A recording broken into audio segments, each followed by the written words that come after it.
국민 여러분 안녕하셨습니까? 인도태평양 전략연구원 최수용입니다.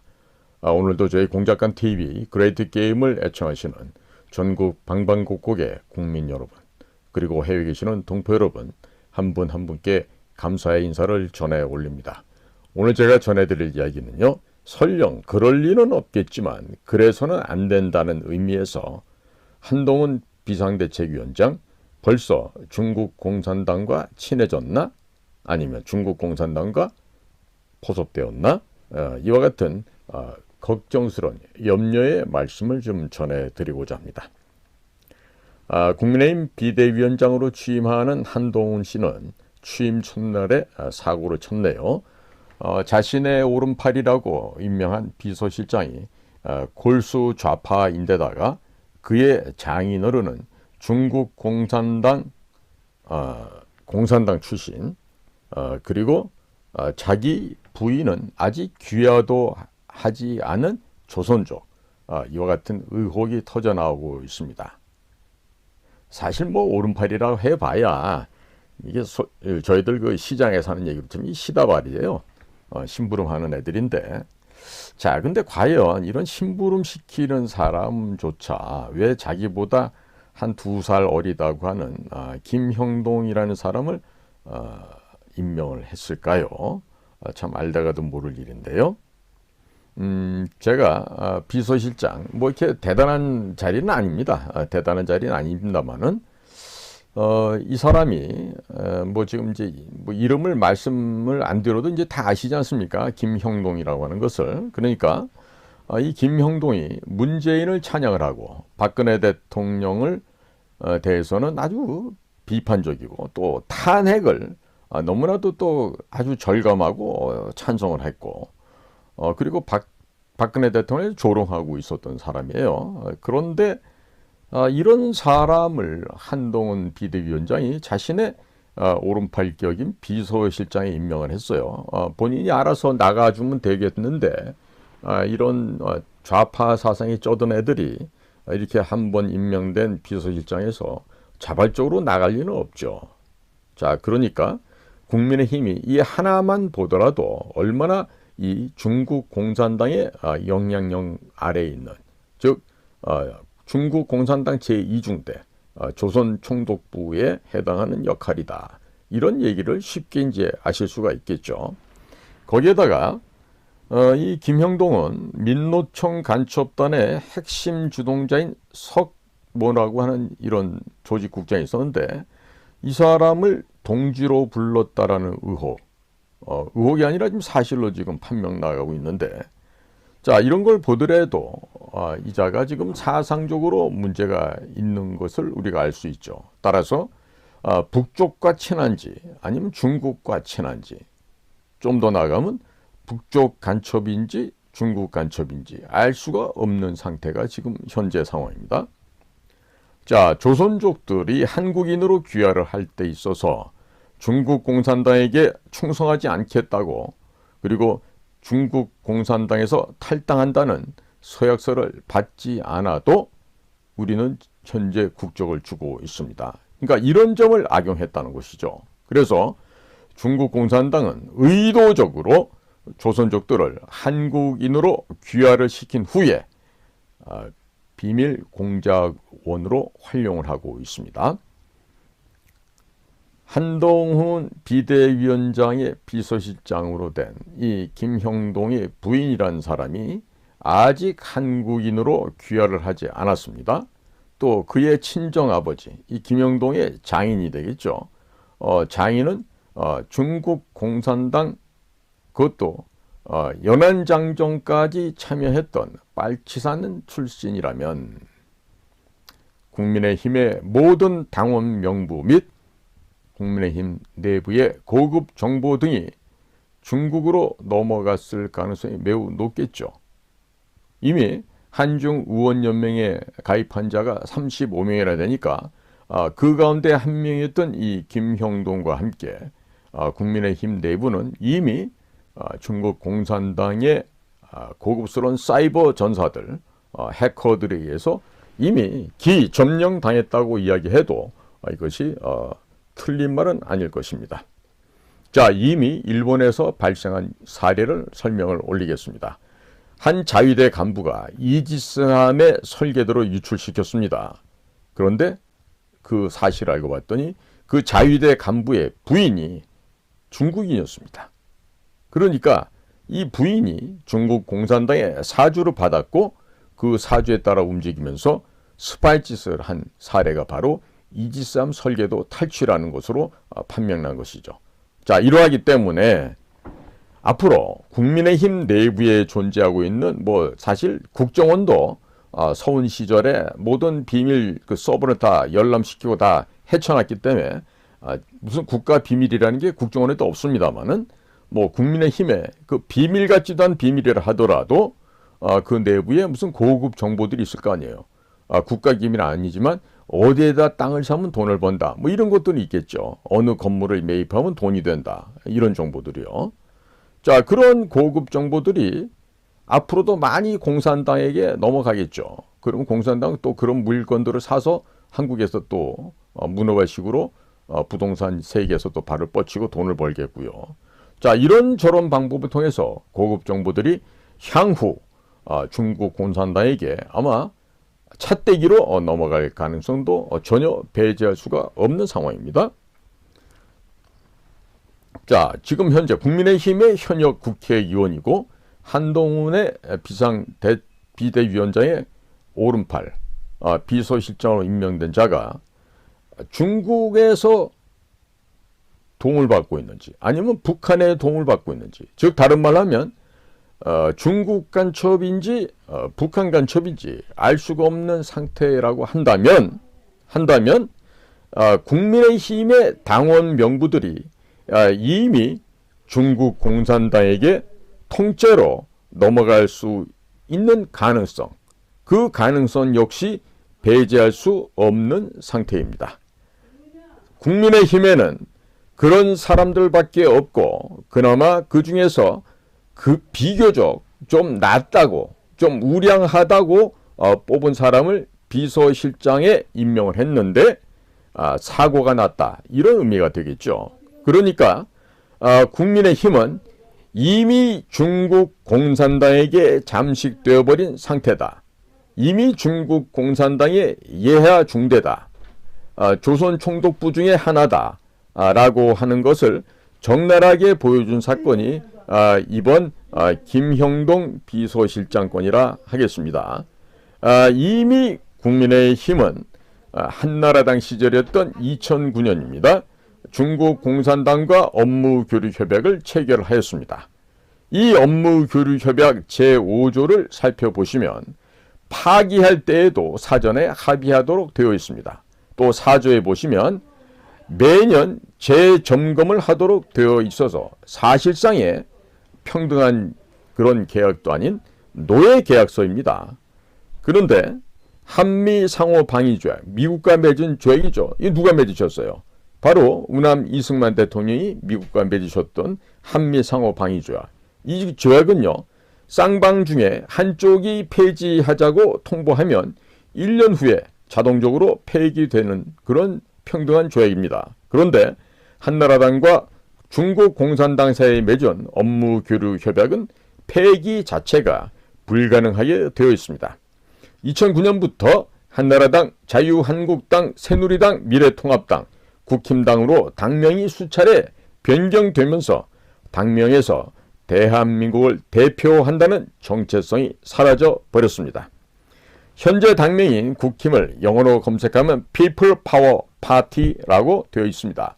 이 People Power Party를 인터넷에 검색하면 사회주의 혁명, 공산주의 혁명, 이 사회주의, 공산주의와 관련된 사진들이 질비하게 쏟아져 나오고 있습니다. 결국 국민의힘 지도부는 대한민국의 국민들을 기만하고 대한민국을 사회주의 국가, 공산주의 국가로 끌고 가기 위해서 시간적 여유를 두고 현재 쇼를 하고 있었던 것이라고 할 수 있습니다.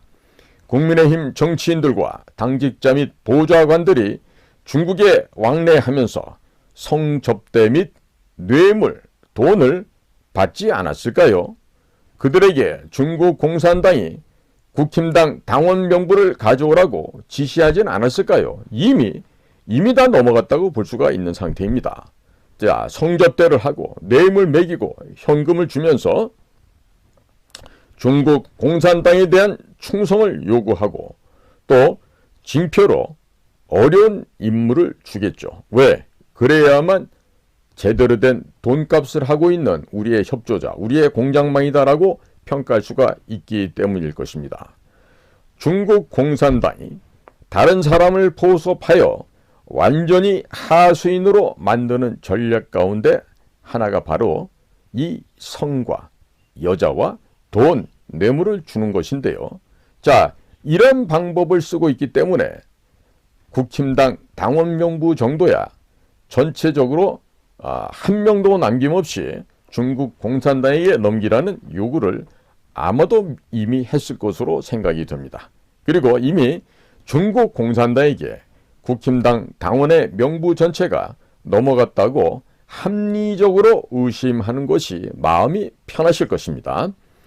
마음 편하게 사시고자 한다라면 국힘당을 탈당하시고 더 이상 국힘당 활동을 하지 않으시는 것이 좋지 않으시겠습니까? 국민 여러분.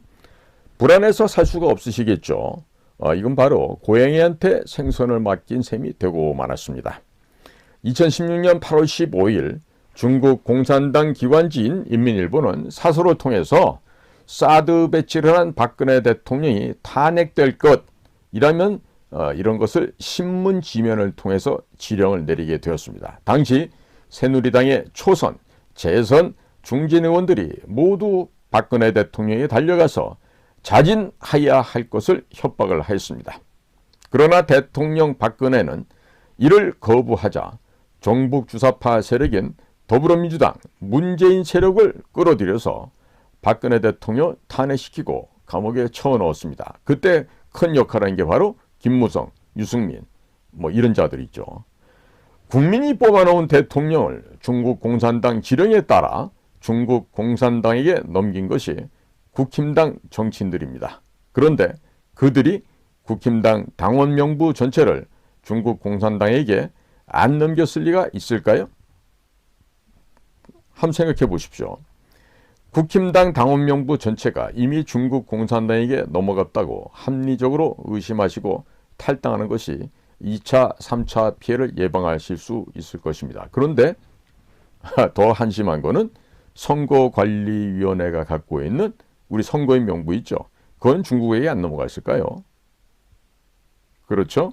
물어보나 마나한 제가 질문을 또 드렸습니다. 자, 최근 들어서 공안검사 출신인 고영주 자유민주당 대표가 과연 누가 공산주의자인가 이런 책을 출간했습니다.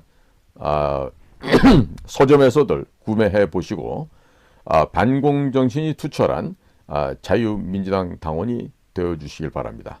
자유민주당 당원이 되시려면 1948년 7월 17일 제헌조를 기억하시면 됩니다. 제헌조를 거꾸로 하면 지역번호 02-717-1948이 바로 자유민주당 당원 가입 전화번호입니다.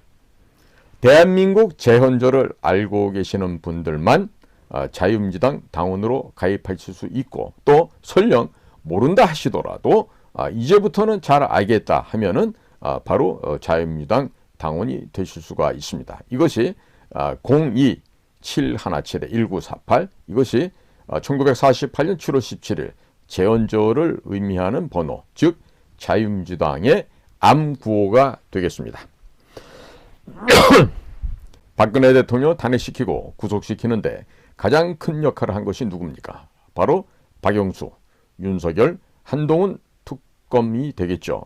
이 특검의 수사 보고서는 바로 박근혜 대통령을 구속시키는데 그야말로 결정적인 역할을 합니다.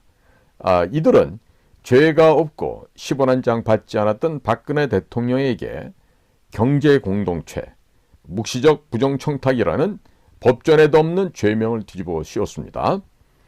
박영수 특검이란 자는 대장동에서 뇌물을 받아서 감옥에 갔는데 대장동뿐만이 아니죠. 가짜 수산업자 김태우부터도 포르쉐를 갖다 제공받았고 이 자의 더러움과 지저분함은 그야말로 쓰레기와 걸레 수준을 뛰어넘는 아주 악취가 풀풀 나는 그런 자죠. 근데 이런 것들이 특검을 했으니 대한민국의 법조계가 특히나 서울대학교 카르텔로 위주가 되어 있는 대한민국의 법조 카르텔이 얼마나 썩었는지 이제 국민 여러분께서 잘 아시리라 믿습니다.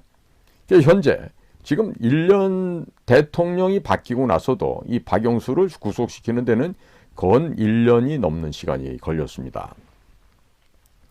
자, 그러한 박영수 밑에서 일을 해왔던 한동훈 씨도 이제는 법무부 장관을 거쳐서 국민의힘의 비상대책위원장으로 임명이 되었습니다. 한동훈 비상대책위원장이 가장 신뢰한다면서 오른팔로 뽑은 비서실장의 경력을 보게 되면 중국 간첩인지 북한 간첩인지 알 수가 없는 인물인데 한동훈 비대위원장도 전혀 몰랐겠습니까? 그들이 한통속은 아닐까요? 한통속이면서 외부적으로 쇼를 하다가 짜고 치는 고스톱을 치고 있다가 그만 재수 없이 가면이 벗겨져서 국민들에게 들켰다고 변명해야 될까요? 과연 왜 이렇게 이번에 국민들한테 이런 가면이 벗겨지게 되었을지 한번 생각해 보시기를 바랍니다. 자, 유유상종, feathers flocks with together 이런 말 있죠. 종류가 같은 것들은 서로 모인다. 이런 것들인데 그러면 다 같은 편들이 가면만 바꿔 쓰고 가면 연극을 펼치면서 국민들을 속여왔던 것입니까? 과연 무엇이 진실입니까? 지금도 이런 연극을 하면서 국민들을 속이고 있는 것일까요? 더불어민주당 의원들이 매일 북한 말투를 쓰니까 방송에 나와서도 자기 자신도 의식하지 못한 채 북한 말투를 썼다가 들통이 난 것 여러 번 보셨죠? 이것처럼 한동훈 비대위원장이나 국힘당 의원들이 그나물의 그 밥이니까 비서실장의 경력을 보고서도 뭐가 문제인지 전혀 걸러낼 수가 없었던 것이 아닐까요? 저는 이미 국힘당은 중국 공산당에 의해서 점령된 그 노예 집단이라고 생각하고 있습니다. 자, 네티즌들도 압니다. 저 같은 일개 필부도 알고 있는 사실을 법무부 장관 출신 서울대학교를 나오고 그리고 법과대학을 나와서 사법시험을 붙은 한동훈 장관이 몰랐다? 이거 지금 몰랐다는 거는 이 비겁한 변명이 지나지 않죠. 어떻게 모를 수가 있습니까? 자, 국민 여러분. 근데 서울대학교가 어떤 곳이에요? 서울대학교에는요, 이승만 대통령 동상 하나 있습니까? 없어요. 이승만 대통령 기념관, 동상도 없는데 기념관이 있겠습니까? 그런데 시진핑의 기념관은 있죠. 자, 이게 무슨 얘기입니까? 이미 그 썩어빠진 공산당의 후예라고 할 수 있는 서울대학교, 그 서울대학교 출신들이 이미 모두가 다 중국 공산당에게 포섭됐다는 의미가 아니겠습니까? 그렇지 않습니까? 자, 서울대 출신들, 제놈들이 꽤나 잘난 줄 알고 있죠. 꽤나 잘난 줄 알고 있어요. 그런데 자기 자신들도 모르게 무의식 상태에서 중국 공산당에게 지배를 당하고 있는 것이에요. 자, 그리고도 조국이 가는 것을 보려면 뭐 관악산을 바라보라 이딴 얘기를 아직도 할 수 있겠습니까? 참 창피하기 그지없습니다. 자, 그러니까 이렇게 공산당에게 지배를 당해 오면서도 모르고 있어요. 자, 그러니 시진핑 기념관 철거하라고 누가 먼저 얘기해야 되죠? 서울대학교 교수, 서울대학교 학생들이, 재학생들이 이거 없애달라고 시위해야 되는 거 아니겠어요? 그런데 아무도 안 해요. 서울대학교 졸업생들 하는 사람 봤어요? 제가 딱 한 번 봤어요. 지난번에 공자학원의 진실을 알리는 한민호 전 문체부 국장과 또 그 뜻을 같이 했던 서울대학교 출신 졸업생들, 지금 나이가 80이 넘은 선배님들부터 30, 40대까지 수십 명이 그때 서울대학교 아크로폴리스 광장에 가가지고 그 규탄 대회를 했죠. 그랬더니 제가 나온 그 중문과는 바로 그 도서관, 중앙도서관 아크로폴리스 광장 바로 옆에 있는 제1동이 국문과와 중문과가 있는데 그 중문과에 교수하고 있는 녀석이 거기에 대해서 헛소리를 삑삑 날려놨더라니까요. 그러니까 아무런 생각이 없어요. 걔네들이 지금 보면은 꽤나 뭐 학교 다닐 때 뭐 진보적인 사상을 가지고 꽤나 공부를 열심히 했다 그러는데, 아니 중문과에서 중국말도 제대로 못하는 놈들이 지금 중문과 교수라고 있는 게 서울대 중문과인데, 그런데 무슨 학과장인가 뭔가 하는 이런 자식이 나와서 그 대선배님들의 그 시진핑 기념관 철거를 요구하는, 또 총장이 요구하는 그 성명서에 대해서 비판하는 얘기를 감히 하더라고요. 참 가짜치도 않아서 제가 그냥 아는 놈이고 그래서 가서 한 대, 귓방매일 한 대 때려주려다가 근근히 참았는데, 지금 국민 여러분, 6.25 전쟁이 어떤 전쟁이 아시죠? 북쪽에서 김일성이가 소련 공산당의 사주를 받아서 남침을 해온 거예요. 북에서 남으로 쳐들어왔기 때문에 남침이라고 하는 거예요. 이런 것들도 학교에서 제대로 안 가르칩니다. 그런데 6.25 당시에 근 300만에 달하는 298만 명의 중국 인민해방군이 한반도를 습격해 들어왔습니다. 모택동의 아들까지 포함돼서 한반도를 쳐들어왔던 것입니다. 자, 그것처럼 대한민국이 갈려졌던 남북이 통일될 수 있는 절호의 길을 맞이했는데, 우리의 통일을 가로막은 것이 누구다? 중국 공산당이에요. 그런데 그 중국 공산당의 수괴, 시진핑의 기념관이 서울대학교에 있습니다. 근데 이걸 보고 분노도 느끼지 못해요. 열받지도 못해요. 왜? 역사를 모르는 무식한 것들이니까. 서울대학교 다녀도 역사를 모르니 분노를 느낄 수 있겠습니까? 자, 이것은 서울대학교 출신이 썩어 있다는 얘기예요. 즉, 서울대 출신들은 역사를 모르는 짐승과 별반 다를 바가 없다는 의미. 이거 말고 무슨 의미가 있겠습니까? 국민 여러분, 제가 지금 없는 이야기 하는 건가요? 아니지 않습니까? 사람이냐 짐승이냐, 사람이냐 금수이냐, 이것을 구분할 수 있는 기준은요, 역사 인식이 올바르게 있느냐 없느냐에 따라서 규정이 됩니다. 자, 윤석열 대통령, 지금 뭐 쫓겨난 김대기 비서실장, 이런 자들도 서울대학교에 있는 시진핑 기념관을 보고 아무런 조치도 취하지 않고 있어요. 그리고 뭐 서울대학교 나왔다고 하는 교수 출신 나부랭이들, 뭐 고시 출신이 일하는 이런 나부랭이들, 이런 아이들이 참모를 한다면서 그냥 아닥하고 침묵을 유지하고 있다면 왜 그럴까요? 그들 집안의 친인척들이 중국에 가서 사업하면서 돈 세탁, 머니 런더리를 합니까? 아니면 사업을 하는 이런 기타 등등의 일로 인해서 중국 공산당들에게 발목이 잡히고 허리가 잡히고 아랫도리가 잡혀서 꼼짝달싹 못한다는 의미가 됩니까? 도대체 뭡니까? 왜 서울대학교 출신들은 나라의 정체성을 모를까요? 자, 지금 최근에 항저우 아시안게임이 종료되는 그 시점에서 중국 공안당국에 체포되었던 북한을 탈출한 북한 주민 600여 명이 북쪽으로 강제 송환이 되었습니다. 강제 송환이 되었습니다. 그런데도 이 나라 정부, 주중 한국 대사관, 대사를 비롯한 각각의 외교관들 전부 다 입 딱 다물고 아무런 얘기 않고 있었죠. 그리고 나서 통일부에서 나중에 뭐라고 짓거리는데 그 하나만 한 소리고 왜 하나 모르겠어요? 자, 이런 식으로 북을 탈출한 북쪽 주민들은 대한민국 국민 아닙니까? 그들도 우리 국민들이에요. 당연히 그분들의 북한 인권은 그 무엇보다도 이 지구상에서 중시되어야 되고 인정받아야 되는 그들의 인권입니다. 그런데 자, 정부가 침묵해요. 아무 소리 안 해요. 중국말 한마디 할 줄 모르는 자가 현지 북경에 한국 대사로 나가 있으면서 하는 일도 없이 우리나라 특파원들하고는 척을 찌고 원수지간이 되어서 지내고 있다 해요. 자, 그러면 국민들을 지켜주지 않는 자들을 국민들이 왜 지켜줘야 되죠?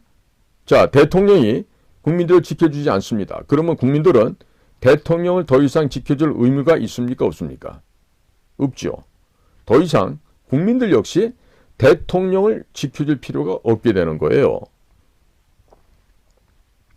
존경하는 국민 여러분들께 제가 한 가지 부탁드려도 될까요? 한번 한동훈 비대위원장에게 서울대학교 내부에 있는 시진핑 기념관 철거해달라고 요구를 한번 해보시죠.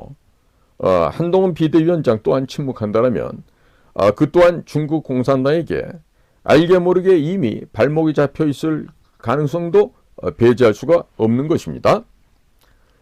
윤석열 대통령을 뽑아줬던 이유가 무엇입니까? 문재인을 구속하고 이 나라의 국가를 정상화로 해달라는 요구 아니었어요? 그야말로 질서와 법치가 유지될 수 있는, 공정과 상식이 있는 그런 문화 강국 대한민국을 만들어달라고 윤석열 대통령 뽑았습니다. 그런데 지금까지 문재인에 대한 수사를 착수나 했습니까? 시작도 안 했습니다. 자, 그러니까 문재인에 대해서 구속을 해야 되는데 아무것도 안 하고 있어요. 그러니까 거기에 대해서 국민들께서 신뢰를 못하고 있는 거죠. 그러니까 이제 어떻게 얘기해요? 야, 윤석열 대통령 문재인의 아바타 아니야? 문재인의 아바타란 소리가 지금 국민의 입으로부터 2년도 안 됐는데 지금 벌써부터 나오고 있어요. 이런 일이 생겨서 어디 되겠습니까? 자, 한동훈 비상대책위원장 역시 트로이 목마일 가능성도 배제할 수가 없겠죠. 국민 여러분께서 한번 테스트 해보십시오. 한동훈 비대위원장에게 중국 공산당이 싫어하는 미국의 예술공연단이 있어요. 바로 시언윈 예술공연단인데 이 시언윈 예술공연단의 공연을 KBS 서울 혹은 전국의 극장에서 상영할 수 있도록 힘 좀 써주십시오. 이렇게 한번 요청을 해보십시오. 우리나라 국민들이 제가 보건대는 아직도 이 노예 근성, 노비 근성을 벗어나지 못하고 있는 사람들이 너무나도 많습니다. 국민 여러분께서 대한민국의 주인이시는 걸 잊어버리시면 안 돼요. 이 나라 주인 누구야? 여러분들이에요. 대한민국 국민이 이 대한민국의 주인이고 대통령이야 모든 장차관들, 이 공직자들은요 국민 여러분들의 종이에요. 머슴이에요. 자, 전부 다 삼돌이고 말똥이고 개똥이라고요. 그럼 이들이 국민을 하늘처럼 섬겨야 될 거 아니겠어요? 그렇죠? 그런데 한동훈 비상대책위원장한테 돈도 안 받고 대변인 역할을 자처하고 다니면 그게 바로 뭐다? 한동훈 비상대책위원회 노비로 전락해버리는 거예요. 자, 그러니까 왜 국민 여러분들 가운데 왜 비싼 밥 먹고 노예로 살아가고자 하는 사람들이 이렇게 많으신 거죠? 도대체 알래야 알 수가 없어요. 자, 대통령은 뭐예요? 이 나라 국가 원수예요. 국군 통수권자이기도 합니다. 그런데 자, 임기가 몇 년이에요? 5년이죠. 자, 우리가 사회에서 말하듯이 5년짜리 바지사장이에요. 국회의원들은. 4년짜리 바지사장 밑에 시다바리들이죠. 네. 그런데 자, 무조건 감싸고 돌 게 아니라 잘못하는 것이 있으면 가차없이 채찍질도 하고 채찍질에 국민들의 채찍질을 못 견뎌서 죽어버리고 도망가거나 하면은 다른 놈으로 교체하면 되죠. 자, 여러분들은 직장에서 고용주 사장님한테 하루 종일 시달리면서 왜 여러분들이 직접 고용한 정치인들한테는 왜 비굴하게 굴고 있죠? 비굴하게 굴 이유가 없지 않습니까? 여러분들이 뽑아줬고 여러분들이 세금을 내서 그들에게 월급을 주고 있는데 왜 그놈들한테 국민 여러분들이 정치인들한테 왜 비굴하게 허리를 굽히고 왜 그래야 되죠? 그럴 이유가 없지 않습니까? 자, 여러분들은 지금 여러분들이 그들에게 월급을 줬어요. 뭘 갖고? 여러분들이 낸 혈세를 가지고 줬어요. 자, 그럼 여러분들이 고용한 정치인들이죠. 근데 그놈들을 왜 상전 모시듯이 하시죠? 왜? 국회의원 그까짓 놈들이 국민 여러분의 상전이 된다는 얘기세요? 정말 생각을 바꾸시기 바랍니다. 가차없이 잘못을 하면요 채찍질을 해야 됩니다. 그래서 국민이 무섭고 두려워서 더 이상 엉뚱한 짓을 할 엄두조차 못 내게 해야 됩니다. 그게 바로 국민들이 해야 될 일입니다. 그래서 정치인들이 썩어버린 건요 국민들도 썩어서 제대로 된 일을 시키지 못하고 제대로 된 일을 시키지 않았기 때문에 이와 같이 썩은 정치 문화가 되어버린 것입니다. 자, 자식을 낳아서 예쁘다고 5년에 키우면 어떻게 됩니까? 그놈의 자식이 버릇이 없어지고 또 아주 그 다음에는 네 가지가 없어지죠. 싸가지가 없어져서 부모 알기를 아주 우습게 하는 이런 그 불효막심한 놈들로 변질이 됩니다. 마찬가지예요. 정치인들, 저같은 놈들 별거 아니에요. 저것들을 오냐오냐 하고 키워놓으며 상투를 땡기고 수염을 뽑겠다고 덤벼들어요. 그럴 게 아니라 회초리 들고 종아리에 피가 나도록 쳐야 됩니다. 자, 한동훈 비대위원장이 어느 청년에게 모비딕이라는 이 백경이라는 그 고래자변 소설이 있죠. 그 책을 선물했다고 해서 그 책이 베스트셀러 1위에 올랐다 그래요.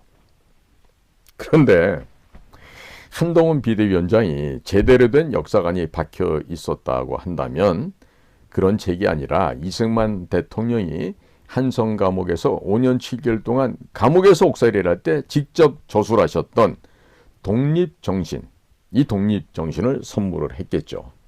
한동훈 비대위원장, 이 선배들이 이렇게 해주는 얘기는 좀 잘 듣기 바라요. 그리고 비대위원장 취임 연설문에서 더불어민주당, 이재명과 같은 그 깜도 안 되는 그 정치 불황아들을 비난할 것 같았다면 이승만 대통령께서 한성 감옥에서 쓰셨던 독립전신을 언급을 하고 그리고 그런 책을, 즉 그런 책이 아니라 독립정신, 저자 이승만, 이 책을 선물했더라면 아마 100만 배, 1000만 배 더 좋았을 것입니다. 자, 왜 좋았을 건지 제가 이유를 설명해 드릴게요. 자, 더불어민주당에서 독립정신을 선물했다는 것으로 또 그것을 트집 잡고 시비 걸고 들고 일어났겠죠. 자, 그러면 더불어민주당이야말로 반대한민국 세력이 되는 거죠. 자, 그들을 전체를 반대한민국 세력으로 몰아붙이면 쉽게 더불어민주당을 박살낼 수가 있습니다. 그런데도 한동훈 비대위원장은 자, 서울대학교 법과대학을 졸업을 하고 법무장관을 역임을 했어요. 자, 그렇다 하더라도 본인 스스로가 자기 자신이 대한민국의 건국사와 건국 대통령 이승만에 대한 공부가 안 되어 있기 아니겠어요? 자, 그렇게 공부가 전혀 안 되어 있으니까 상황에도 맞지 않게 모비딕, 물론 그 모비딕이라는 소설도 하나의 인간이 그 흉포한 고래를 잡기 위해서 애쓰고 투쟁해온 아주 멋진 소설이에요. 저도 10대 때 읽었던 책이기도 하죠. 그런데 그런 책을 선물하는 것보다는 이승만의 독립정신 책을 선물하면은요, 이 더불어민주당이라고 하는 저 정치 불황아들, 평양에 사주를 받아서 움직이는 저 정치 건달 한량들을 그냥 한 방에 KO 시켜버릴 수가 있는데 그 기회를 날려버렸어요. 그러니까 역사를 모르지 않습니까? 그러면 서울대학교 졸업해도 소용없어요. 법무장관 해도 아무 영향가 없어요. 통찰력이 안 생기고 사람의 미래를 바라볼 수 있는 투시력이 없어져요. 왜? 역사를 모르니까. 그냥 천박한 인생으로 전락해버리고 마는 거예요. 그러니까 내가 태어난 이 나라, 우리나라에 건국사도 모르는 사람이 서울법대 나왔다고 해서 의시되고 하면 뭐 하겠어요? 대통령 하면 뭐 하겠어요? 그리고 법무장 하면 뭐 하겠어요? 이 나라의 역사를 똑바로 알아야죠. 그래야지 사람이 되는 거 아니겠어요? 자, 그러니까 윤석열 대통령이나 한동훈 비대위원장은 자신들이 얼마나 수준이 미흡하고 천박한지에 대해서 부끄러움 지금 전혀 못 느끼고 있는 것 같아요. 그러니까 국민들이 현재 이 사람들을 대하는 태도를 봤을 때 제가 보기엔요, 우리 우화에 나오는 거 벌거숭이 임금님 있죠? 본인들만 벗고서 다니는데 본인들만 모르는 이런 벌거숭이 임금님으로 지금 잘 모시고 있는 것 같아요. 자, 이승만의 독립정신을 보시게 되면 개인의 자유에 관한 내용들이 나옵니다.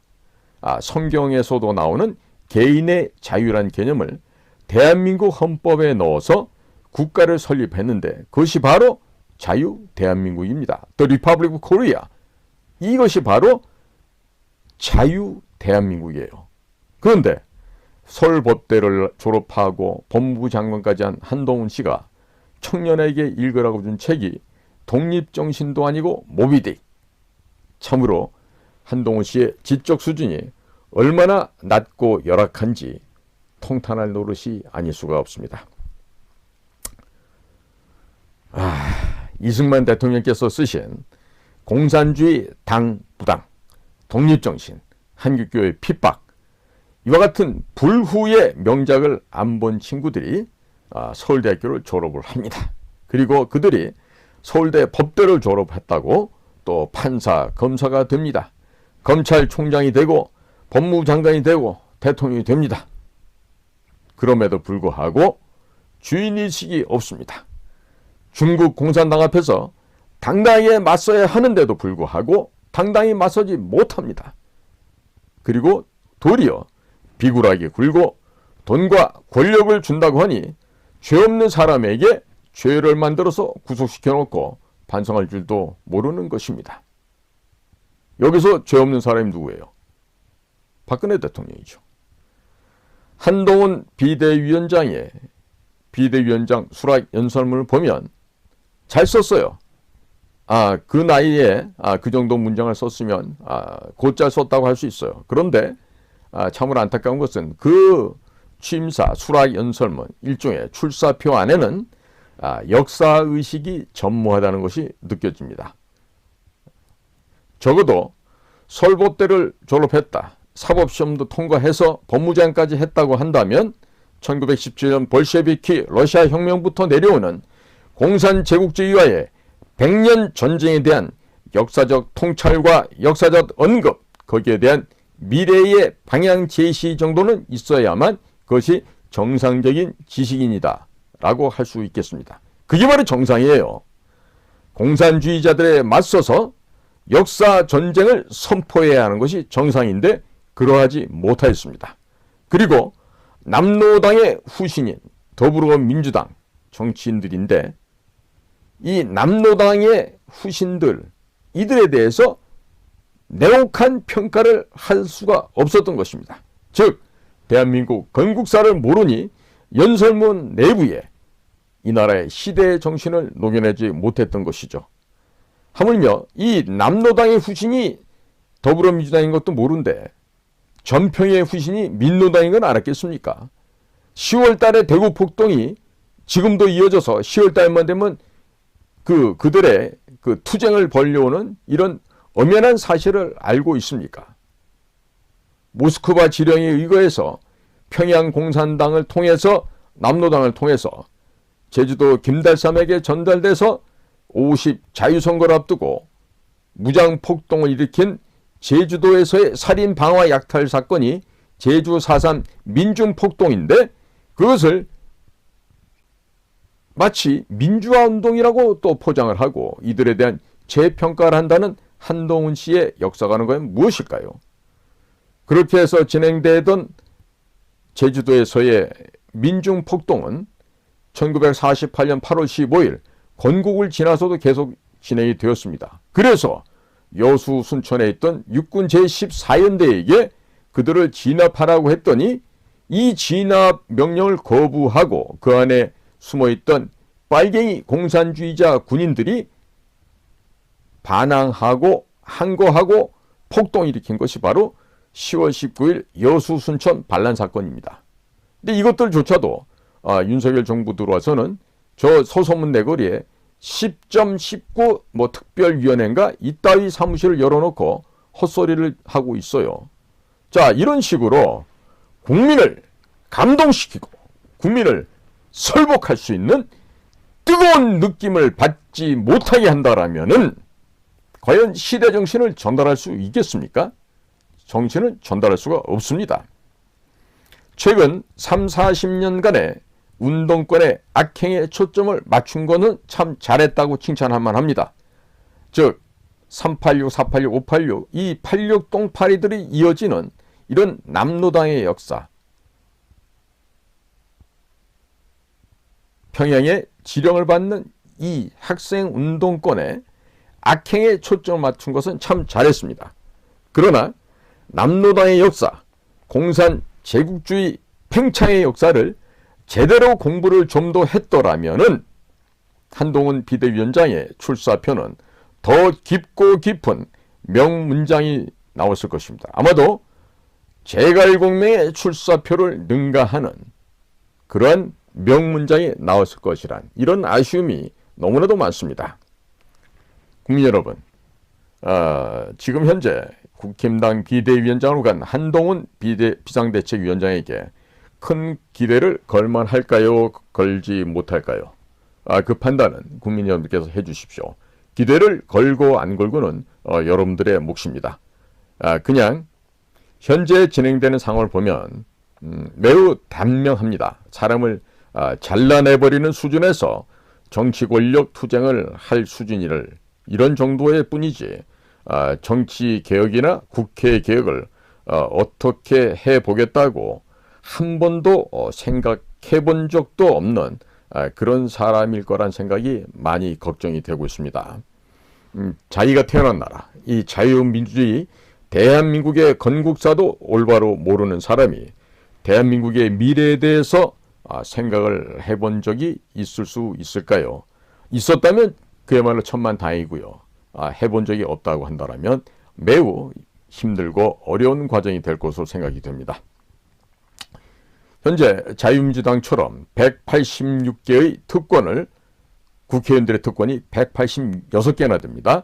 이 186개의 특권을 모두 내려놓고 국회의원들의 세비를 절반만 받고 절반은 반납하며 그리고 보좌진도 9명 가운데 5명만 채용하고 가능한 한 더 많이 줄이고 그리고 이런 공약을 한동훈 국힘당의 비상대책위원장에게 기대한다고 한다면 이건 아무래도 어불성설일 것 같습니다.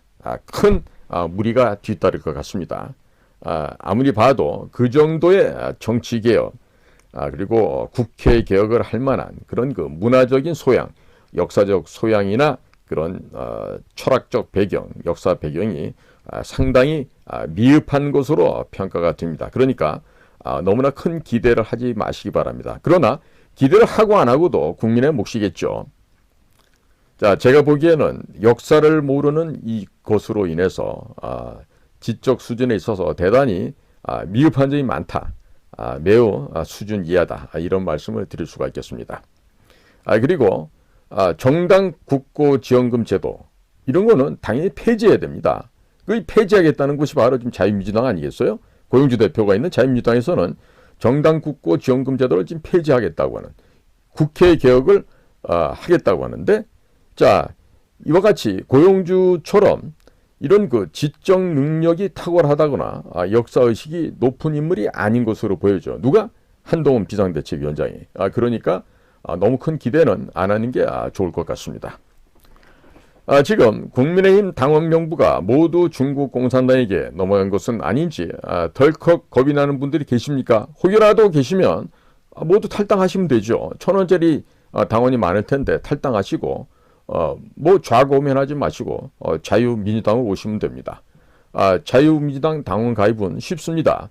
1948년 7월 17일 대한민국 제헌조를 거꾸로 해서 전화를 하시면 됩니다. 즉 지역번호 02-717-1948 이쪽으로 전화를 하시면 되겠습니다.